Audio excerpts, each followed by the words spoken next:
ela merece. Por quê? Porque ela é assim, aí começa a descrever. Então, era uma forma dele se consolar por algo que ele ainda nem cometeu. Ele cometeria. Lembra quando Deus alerta o Caim, que vai matar o próprio irmão? Ele provoca o Caim dizendo: Caim, o pecado jaz à porta, você tem que se controlar, você tem que dominar-se, porque aquilo já estava a ponto de acontecer. E Deus já tinha alertado ele. E esse é o início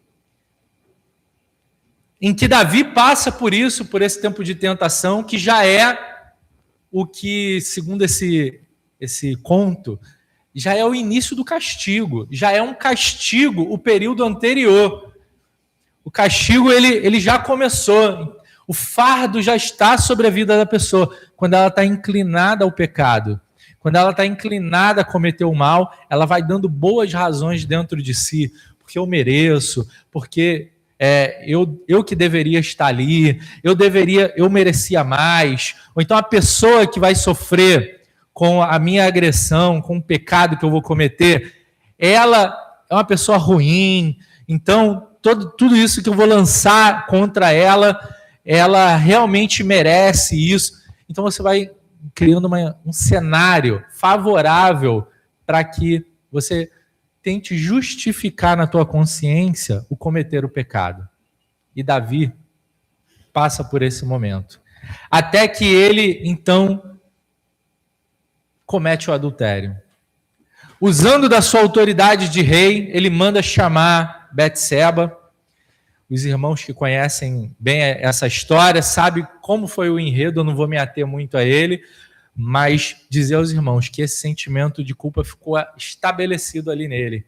Ele ficou tentando resolver de outras maneiras que não fosse através da confissão, através de assumir a culpa, de dizer que realmente foi um mau caráter e tudo mais. Ele tentou subterfúgios que foi agravando a situação, ao ponto do marido traído, ele foi uma das vítimas, ele morreu na batalha por uma influência do Davi.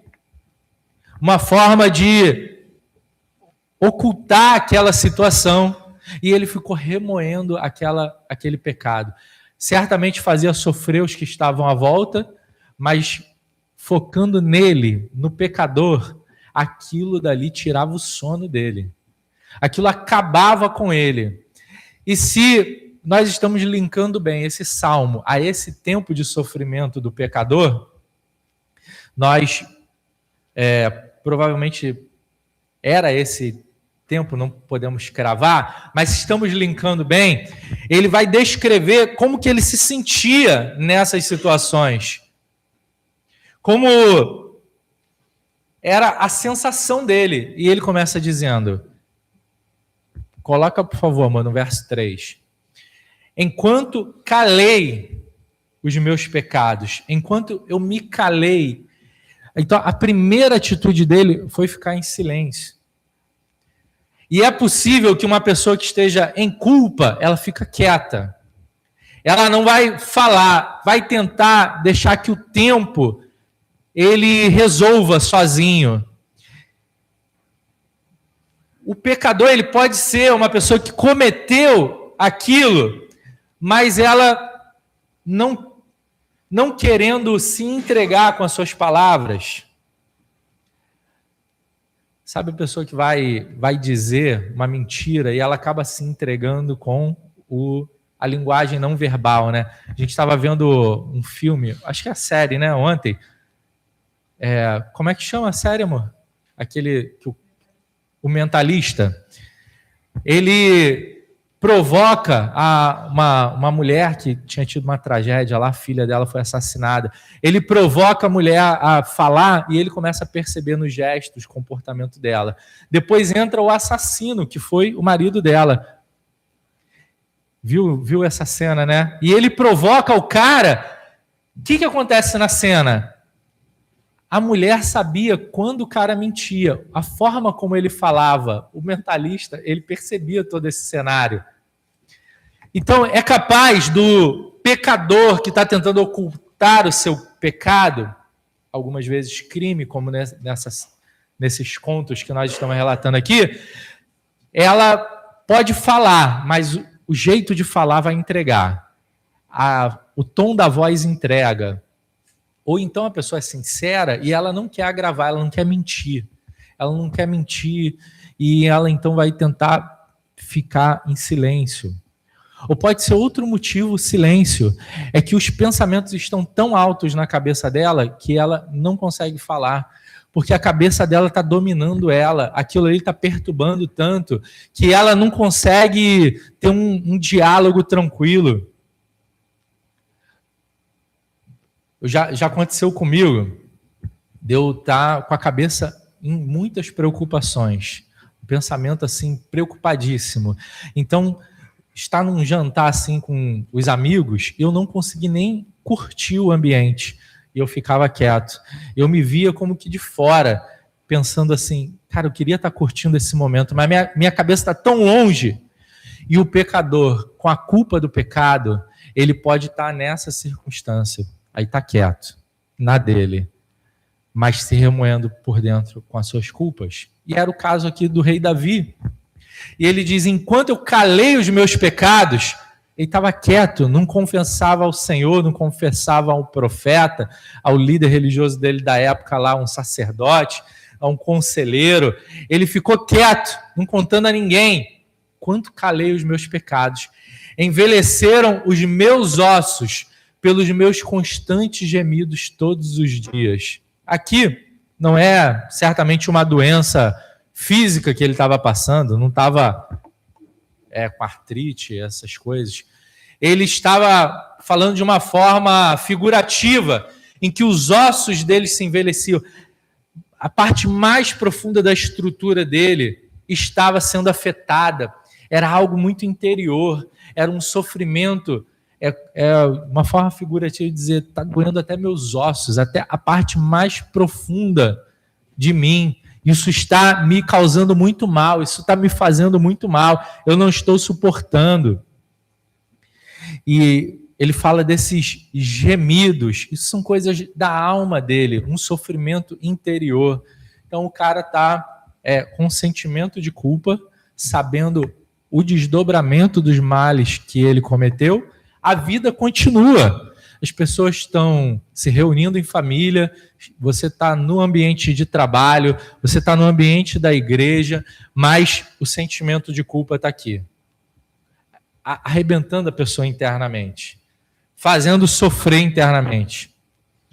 Falei com o irmão essa semana sobre o caso de algumas pessoas que muita gente tem cuidado da saúde e tudo mais, mas há pessoas que esteticamente, por fora, ela pode ter uma aparência atlética, mas se ela abusar de alguma química, de alguma substância que favorece a estética, mas ela pode estar arrebentando os órgãos internos se ela não tiver com acompanhamento médico, na dose certa, não é assim? E já aconteceu, eu soube de um caso de um rapaz que era muito amigo da minha irmã, e ele morreu jovem. Esteticamente parecia um atleta, mas no abuso das substâncias, ele então vinha morrendo por dentro. E a pessoa que está com esse sentimento de culpa, ela está internamente estranha.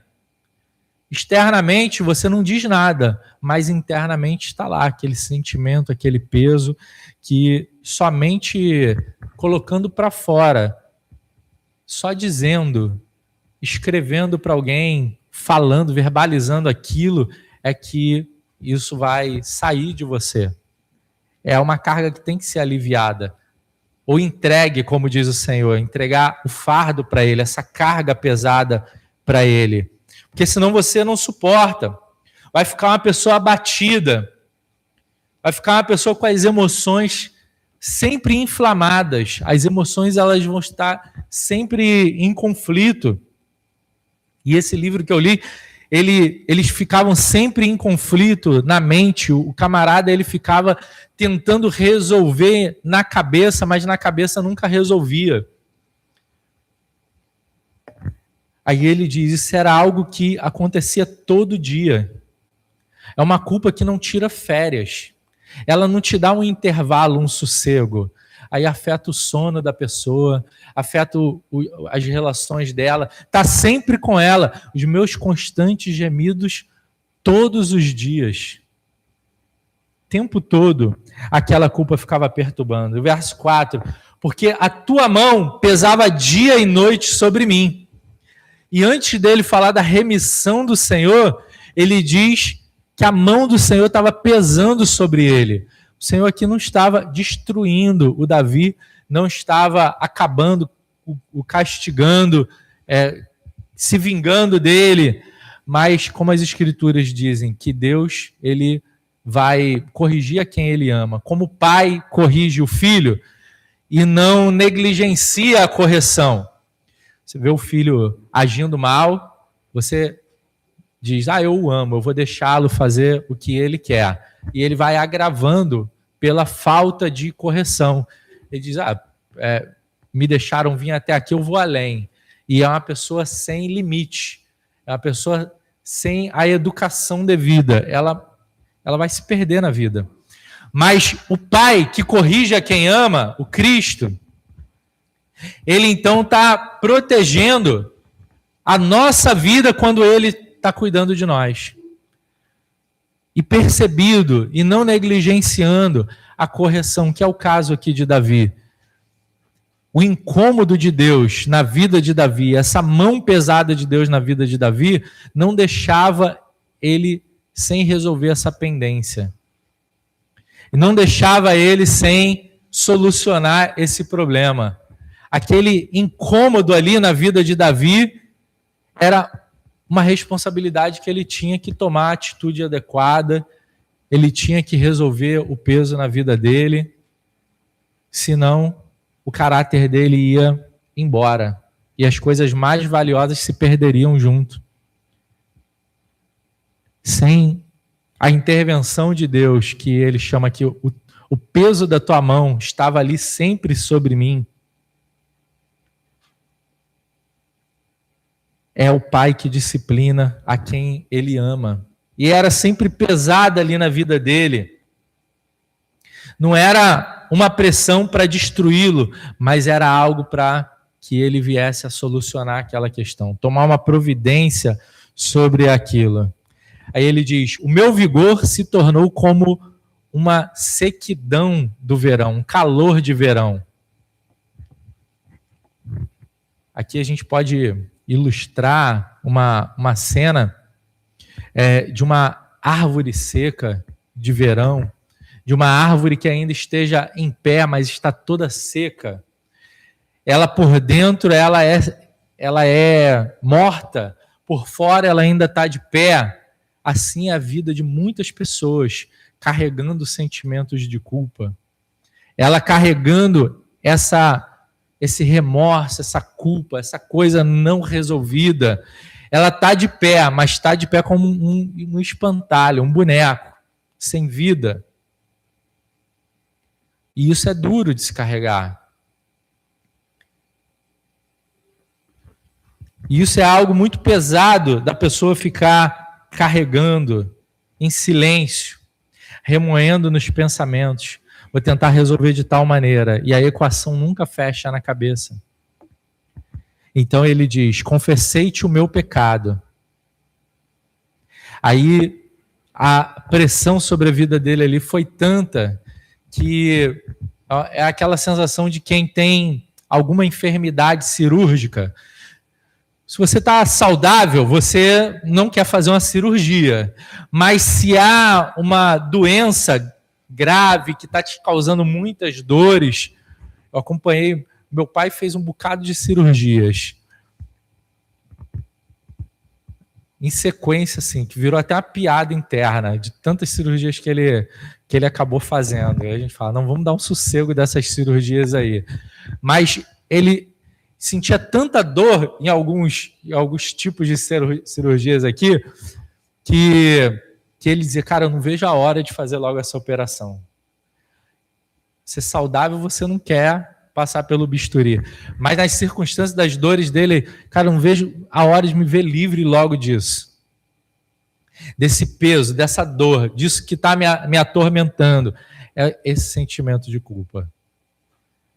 Não vejo a hora de agendar logo a cirurgia e resolver logo isso, porque eu não aguento mais ficar passando por essa dor.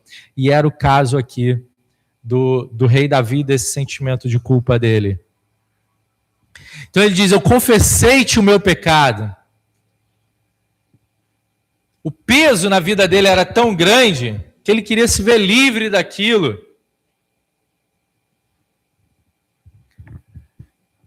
Pessoas que tentam, como Adão e Eva, se esconder, mas quando Deus aparece a eles e eles se escondem, a culpa está ali com eles no esconderijo.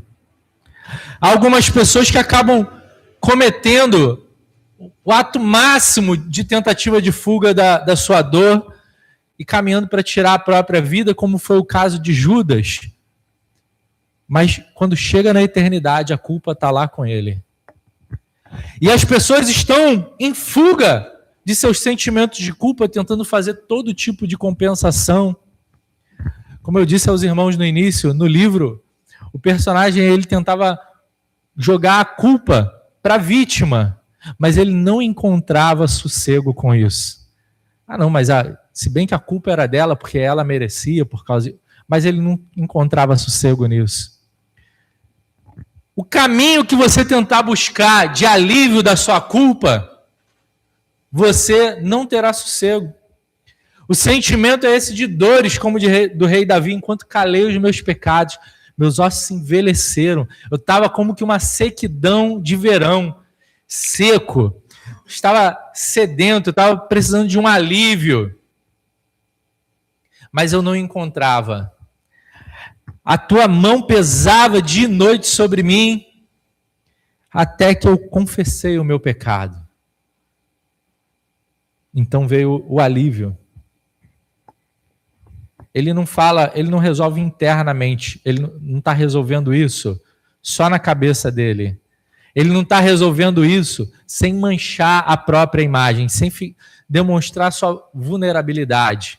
Ele não está resolvendo isso e preservando-se num pedestal. Estou resolvendo isso aqui internamente, ninguém está sabendo, e todo mundo, quando olhar para mim, vai continuar dizendo: Rei Davi é maravilhoso, Rei Davi é um cara impecável. Mas isso foi algo que ele teve que expor. Os irmãos que conhecem a história sabem que ele acaba confessando isso diante de um profeta. Mas ele diz no Salmo que confessa isso a Deus. Ele expõe o seu pecado, sua deformidade do seu caráter, sua humanidade, abre a carnalidade diante de Deus, e isso foi um passo importante para a vida dele, de tirar daqui de dentro, de tirar a enfermidade dos seus ossos, dessa sequidão interior. Confessei-te o meu pecado, e a minha iniquidade não mais a ocultei.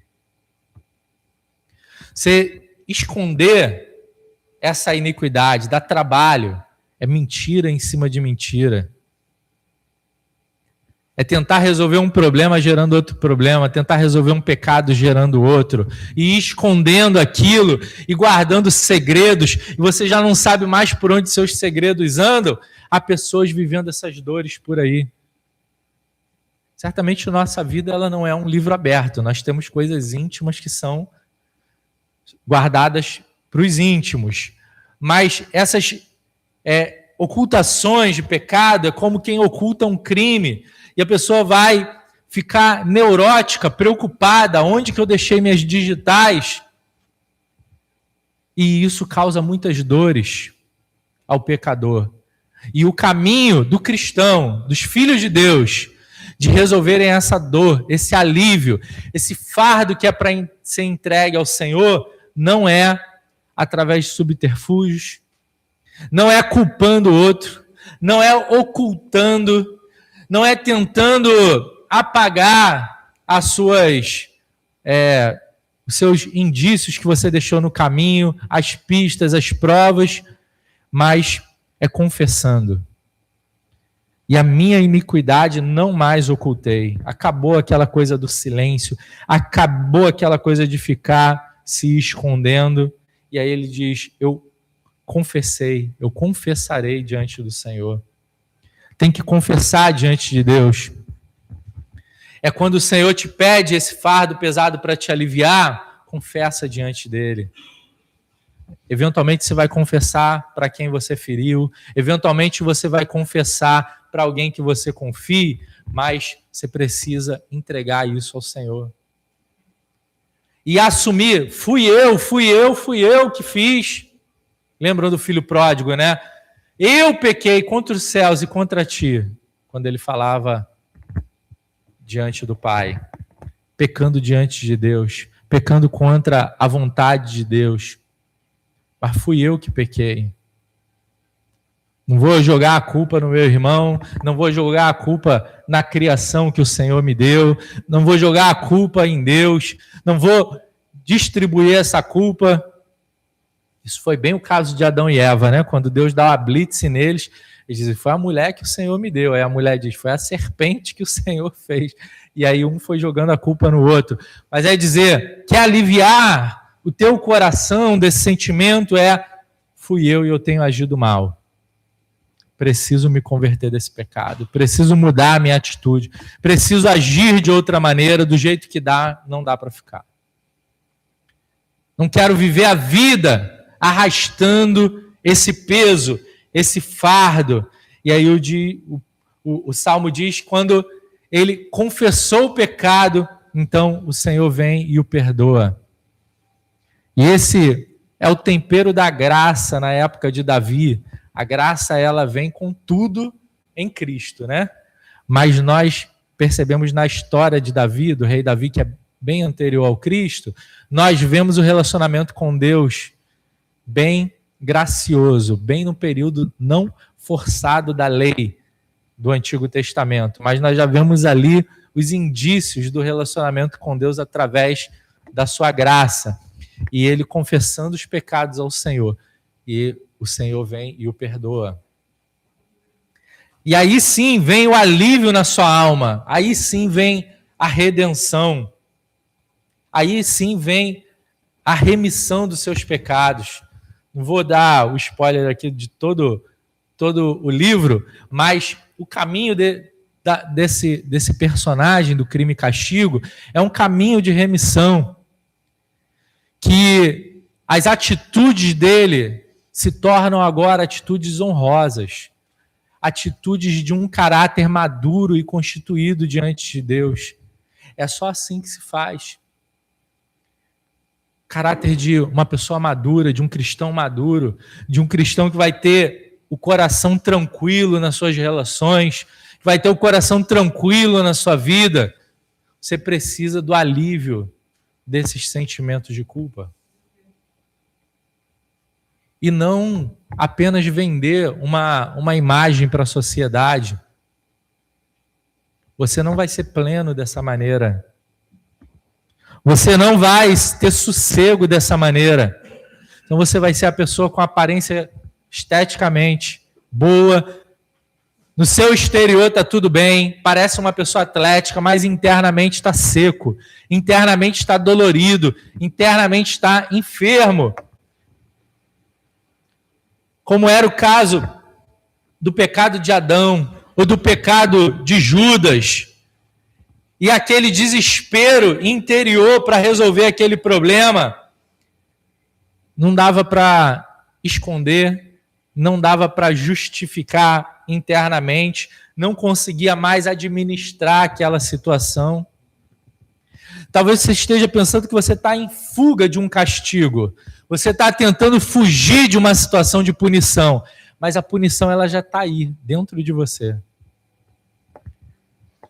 Quando a gente não confessa o pecado, não o abandona, não busca a restauração, mudar esse padrão de vida, mas administrar o sentimento de culpa, você segue com fardo.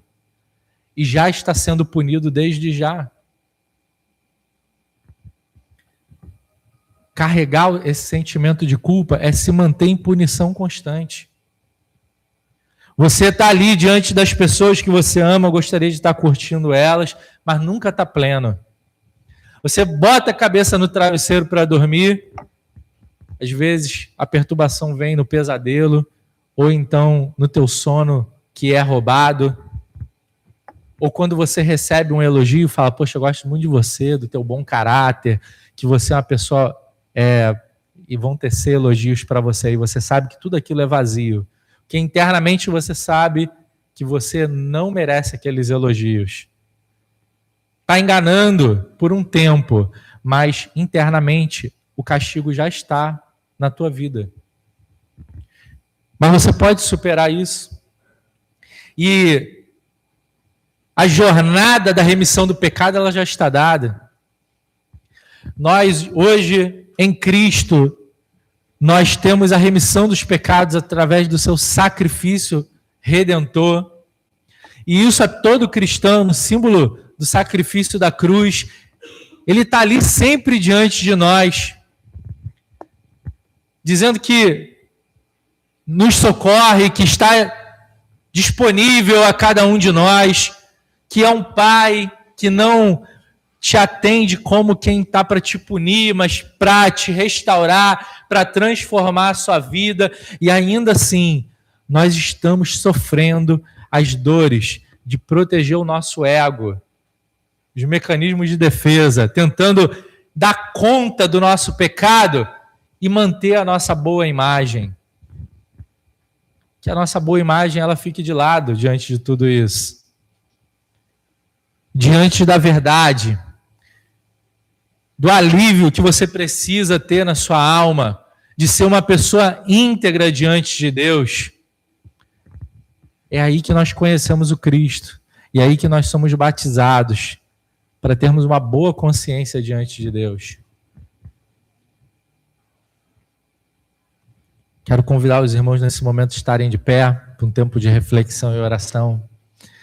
Nós temos que nos entregar diante de Deus, desarmados. A gente não quer fazer nenhum tipo para Deus.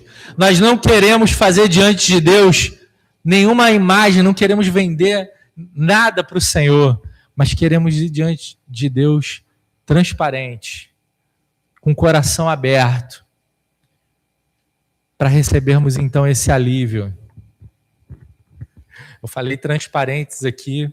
Um outro bom termo é estarmos nus diante de Deus. Lembrando aqui do pecado de Adão e Eva, como eles estavam, né? E isso me faz lembrar que é assim que a gente se coloca com quem a gente vai fazer cirurgia na gente. A gente não mostra a nossa nudez para ninguém. A gente ensina isso para as crianças, né? Só para o papai e para a mamãe. E para o médico quando os pais permitem. Quando tu está no médico, eu não vou nem contar a tua história, Gilson. Não vou nem contar a tua história. Mas diante do médico é quando nós expomos também as nossas intimidades, é ou não é? Diante de Deus, diante de quem vai fazer a cirurgia em você, quem vai expurgar o seu pecado, quem vai retirar essa enfermidade que está dentro de você, você precisa estar exposto, vulnerável. Você precisa, diante de Deus, confessar o seu pecado. Para de tentar mostrar para o Senhor que você não é. A gente só passa vergonha com isso.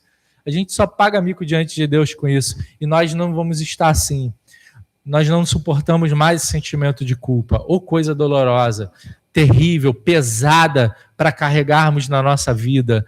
Mas o alívio de você poder andar com dignidade. Que dignidade é essa? É de mérito? Não. É a dignidade de quem não tem o que esconder diante do Senhor. Eu já vivo uma vida íntegra diante de Deus. Eu já vivo de forma transparente. Deus, Ele te conhece plenamente. Então eu te confesso, Senhor. Eu convido os irmãos a esse tempo de reflexão. Feche seus olhos. E nós estamos abertos diante de Ti, ó Pai. Somos pecadores, falhos. Nós pecamos contra o Senhor, contra os céus. Pecamos contra quem amávamos. Nos perdoa, Senhor.